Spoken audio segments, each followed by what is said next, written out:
अगर अभी 2026 में यूपी बोर्ड का सामाजिक विज्ञान का पेपर देने वाले हो तो इस वायरल पेपर को जरूर तैयार करके चले जाना। काफ़ी मोस्ट इंपॉर्टेंट ये वायरल पेपर है।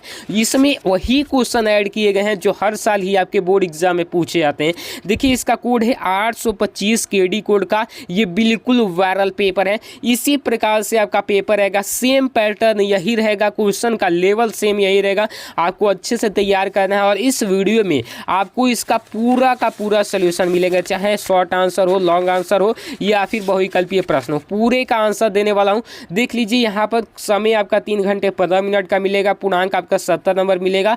30 नंबर आपके स्कूल के प्रैक्टिकल के मिल जाएंगे, या तो 30 मिलेंगे या फिर 28 29 से भी मिल सकते हैं। वो आपके ऊपर डिपेंड करता है आप कितना बेहतरीन परफॉर्मेंस रखते हो स्कूल में। उसके बाद यहाँ पर सामान्य निर्देश दिए गए हैं। प्रारंभ के 15 मिनट परीक्षार्थी को प्रश्न पत्र पढ़ने के लिए निर्धारित है। सभी प्रश्न करना अनिवार्य है। यह प्रश्न पत्र 2 खंड अ तथा खंड ब में विभाजित है। खंड अ में 20 बहुविकल्पीय प्रश्न है जिनका उत्तर आपको एक ओएमआर शीट मिलेगा, उस पर देना है। और यहाँ पर देखिए खंड अ के बहुविकल्पीय प्रश्न हेतु प्रत्येक प्रश्न के लिए 1 अंक निर्धारित है, इसको पढ़ लेना है। खंड ब में आपके वर्णनात्मक प्रश्न है जो कि आपको जिसका उत्तर एक कॉपी मिलेगी, उस पर लिख कर देना है। अब देखो प्रश्न संख्या 9 का ए तथा 9 का बी मानचित्र से संबंधित है। दृष्टिबाधित परीक्षार्थियों को अलग से मानचित्र लिखने को दिया गया है, तो अच्छे से इसको पढ़ लेना है, ठीक है।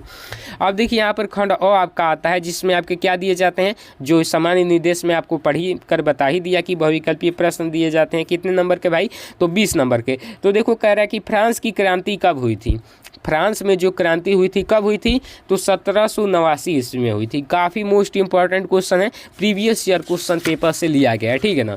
चलो यहाँ पर कह रहा है हिंद स्वराज पुस्तक के लेखक कौन है भाई, तो ये जो है महात्मा गांधी जी हैं। कौन है, महात्मा गांधी जी है। रिंडर पेस्ट किससे संबंध है, तो मवेशी में बीमारी से, जो कि जानवरों में वो बीमारी होती थी रिंडर पेस्ट, और एक कोरोना की तरह ही थी, फैलती रहती थी, ठीक है ना। श्रीलंका स्वतंत्र राष्ट्र कब बना, तो ये जो बना 1948 ईस्वी में बना, ठीक है ना। निम्नलिखित में से कौन सा सबसे बड़ा लोकतांत्रिक देश है, तो वो कौन सा है, अपना भारत है, ठीक। श्वेत क्रांति संबंधित है, तो ये किससे संबंधित है भाई, तो दुग्ध उत्पादन से संबंधित है, ठीक है ना। चलो सबसे लंबा राष्ट्रीय जल मार्ग क्या है, तो ये जो है हल्दिया से इलाहाबाद, सबसे लंबा ये राष्ट्रीय जल मार्ग है। चलो अगला है कि भारत की इलेक्ट्रॉनिक राजधानी किसको कहते हैं, तो ये जो कहते हैं बेंगलुरु को। किसको कहते हैं, बेंगलुरु को। उपभोक्ता दिवस कब मनाया जाता है, राष्ट्रीय उपभोक्ता दिवस जो मनाया जाता है वो आपका 24 दिसंबर को, 10 दिसंबर को तो मानवाधिकार दिवस मनाया जाता है, वो भी याद रखिएगा। 24 दिसंबर को उपभोक्ता दिवस मनाया जाता है। 10 नंबर क्वेश्चन देखिए, निम्नलिखित में से कौन सा राज्य सूची का विषय है, तो ये जो है आपका बैंकिंग जो है राज्य सूची का विषय है, ठीक है ना। चलो निम्नलिखित में संघात्मक शासन कहाँ नहीं है, तो ये जो है श्रीलंका में नहीं है। निम्नलिखित में कौन सा संघात्मक शासन की विशेषता नहीं है, तो ये जो है शक्तियों का वितरण संघात्मक शासन की विशेषता नहीं है। कपास की खेती के लिए उपयुक्त मिट्टी है, तो वो जो है काली मिट्टी जो है कपास की खेती के लिए उपयुक्त मानी जाती है।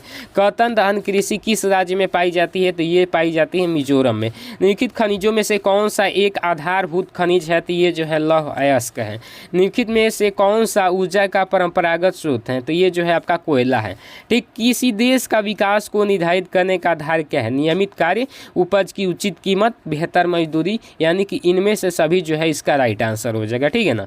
चलो 18 नंबर कह रहा है निम्नलिखित में से कौन सा एक विकसित देश है, ये जो है आपका फ्रांस जो है एक विकसित देश है। निम्नलिखित में से किसको कृषि एवं सहायक क्षेत्र भी कहते हैं, तो वो जो कहते हैं प्राथमिक क्षेत्र को कहते हैं।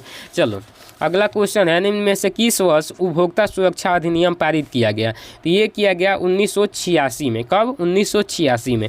अब देखिए खंड ब स्टार्ट हो जाता है जिसमें आपके वर्णनात्मक प्रश्न दिए जाते हैं। इसका मतलब कि उत्तर आपको कॉपी पर लिखना होता है। तो देख लीजिए यहाँ पर निर्देश दिया गया है कि प्रश्न उत्तर, निम्न प्रश्नों के उत्तर प्रत्येक लगभग 80 शब्द में दीजिए। मतलब कि मिनिमम आपको 80 शब्द में इनका उत्तर लिखना ही लिखना है, ठीक। चलो कह रहा आर्थिक महामंदी के 2 प्रमुख कारणों का उल्लेख कीजिए, 4 नंबर मिलेगा। यानी कि आर्थिक महामंदी के दोनों कारण लिख दोगे तो 2 + 2 4 नंबर मिल जाएगा, ठीक। अथवा करके दिया है भारत की अर्थव्यवस्था पर महामंदी के 2 प्रमुख प्रभावों का उल्लेख कीजिए, या तो ये कीजिए नहीं तो ये कीजिए, दोनों में से कोई एक करेंगे तो 4 नंबर आपका मिल जाएगा। चलिए राजनीतिक दलों से आप क्या समझते हैं, इनके किन्हीं 2 कार्यों का उल्लेख कीजिए, ये भी 4 नंबर का है, ठीक है। अथवा करके भी दिया गया है लोकतंत्र की किन्हीं 2 प्रमुख चुनौतियों का वर्णन कीजिए, 4 नंबर। औद्योगिक प्रदूषण के नियंत्रण हेतु निम्नलिखित उपायों को समझाइए। जो भी आपके उपाय लगते हैं दिमाग में सुझा दीजिए। आप देखिए यहाँ पर अथवा करके दिया गया है कि ऊर्जा के परंपरागत स्रोत का वर्णन कीजिए, 4 नंबर का मिल जाएगा। जो कि पुराने समय से लंबे समय से यूज किया जा रहा है वही तो ऊर्जा का परंपरागत स्रोत है, तो बस बता देना है। विदेशी व्यापार से आप क्या समझते हैं? भारत के विदेशी व्यापार की अभिनव प्रवृत्तियों का उल्लेख कीजिए। या फिर अथवा करके दिया है सरकारी स्वामित्व वाले सार्वजनिक क्षेत्र के महत्व को रेखांकित कीजिए, 4 नंबर। बहुत ज़्यादा आसान है।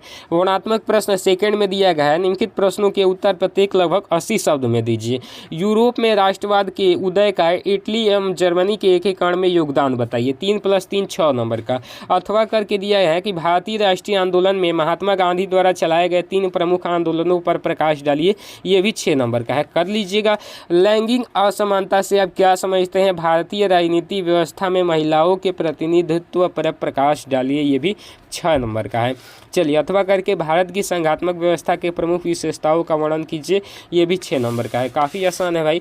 नवीकरण योग्य एवं पुनः चक्रीय संसाधनों का परिभाषित कीजिए। सतत पोषणीय विकास में इनका क्या योगदान है, ये भी बताना है, 6 नंबर का। देखिए कह रहा है वनों का वर्गीकरण प्रस्तुत कीजिए, वन संरक्षण में सामुदायिक भूमिका की विवेचना की।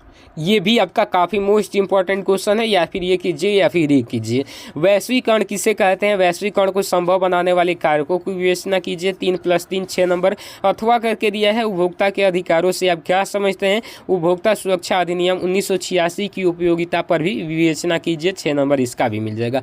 काफ़ी मोस्ट इंपॉर्टेंट क्वेश्चन इसमें दिए गए हैं। उसके बाद अब आपका आता है 9 का ए तथा 9 का बी, किससे संबंधित था? मानचित्र से। तो ये भी करना है, देख लीजिए। निम्नलिखित स्थानों को भारत के दिए गए रेखा मानचित्र में इस चिन्ह द्वारा नाम सही दर्शाना है। सही नाम व सही अंकन के लिए 1/2 + 1/2 अंक निर्धारित है, यानी कि सही नाम और सही अंकन कर दोगे तो आपको 1 नंबर मिल जाएगा। ठीक, वह जनपद जहां चौरी चौरा की घटना हुई बता दोगे, आपको 1 नंबर मिल जाएगा पूरा और दर्शा दोगे तो। वह नगर जहां जालियांवाला बाग हत्याकांड हुआ, वह स्थान जहां 1929 में भारतीय राष्ट्रीय कांग्रेस का अधिवेशन हुआ था, वह स्थान जो सर्वप्रथम असहयोग आंदोलन की शुरुआत की गई, वह स्थान जहां गांधी जी ने नमक कानून तोड़ा। इसका जो आपका हो जाएगा चौरी चौरा कहाँ पर हुआ था? गोरखपुर में। जालियांवाला बाग हत्याकांड कहाँ पर हुआ था? अमृतसर में। 1929 में लाहौर में अधिवेशन हुआ था। सर्वप्रथम असहयोग आंदोलन की शुरुआत कहाँ पर हुई थी? तो भाई अहमदाबाद में हुई थी। वह स्थान जहाँ गांधी जी ने नमक कानून तोड़ा तो दांडी साबरमती आश्रम के पास। देखिए यहाँ पर इस प्रकार से इसमें भी दिया गया है। राजस्थान की राजधानी को इस चिन्ह द्वारा दर्शाना है, तो राजस्थान की राजधानी क्या है? जयपुर है। महानदी पर निर्मित बांध इस चिन्ह द्वारा दर्शाना है, तो महानदी पर कौन सा बांध बना है? हीराकुंड बांध बना है। उत्तर भारत की कोई एक प्रमुख नदी को इस चिन्ह द्वारा दर्शा दो, गंगा यमुना, जो भी दर्शाना है दर्शा दो। भारत के किसी एक परमाणु ऊर्जा केंद्र को इस चिन्ह द्वारा दर्शाना है, कोटा में ही है भाई एक परमाणु ऊर्जा केंद्र, दर्शा दोगे। दक्षिण भारत में कहवा उत्पादक कोई एक राज्य को इस चिन्ह द्वारा दर्शा दोगे, काफ़ी बेहतरीन तरीके से। इसका भी आपको कितना नंबर भाई? 5 नंबर इसका भी मिल जाएगा और 5 नंबर इसका भी मिल जाएगा, 10 नंबर आपको मिल जाएंगे। तो काफ़ी आसान तरीके से मैं आपको बता दिया। वीडियो कैसी लगी कमेंट जो बताइएगा। मिलता है अगले वीडियो में, तब तक ले चाहें दोनों में आप।